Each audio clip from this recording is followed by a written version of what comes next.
بسم الله الرحمن الرحيم والنازعات غرقا والناشطات نشطا والسابحات سبحا فالسابقات سبقا فالمدبرات أمرا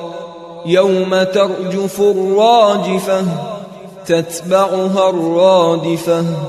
قلوب يومئذ واجفة أبصارها خاشعة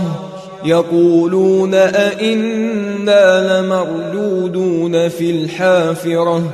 أئذا كنا عظاما نخرة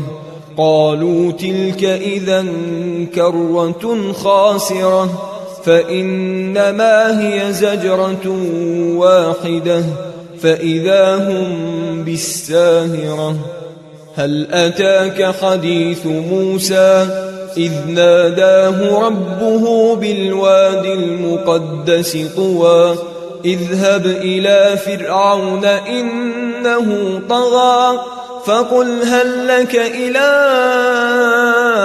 أن تزكى وأهديك إلى ربك فتخشى فأراه الآية الكبرى فكذب وعصى ثم أدبر يسعى فحشر فنادى فقال أنا ربكم الأعلى فأخذه الله نكال الآخرة والأولى إن في ذلك لعبرة لمن يخشى أأنتم أشد خلقا أم السماء بناها رفع سمكها فسواها وأغطش ليلها وأخرج ضحاها والأرض بعد ذلك دحاها أخرج منها ماءها ومرعاها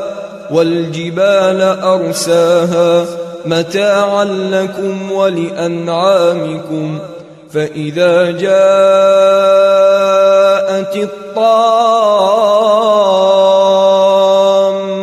الكبرى يوم يتذكر الإنسان ما سعى وبرزت الجحيم لمن يرى فأما من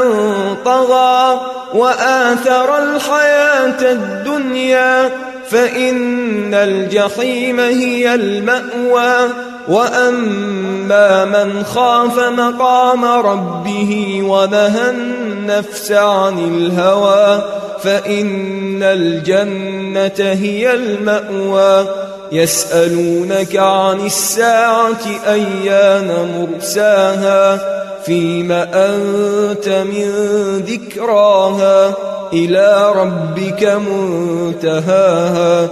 إنما أنت منذر من يخشاها كأنهم يوم يرونها لم يلبثوا إلا عشية أو ضحاها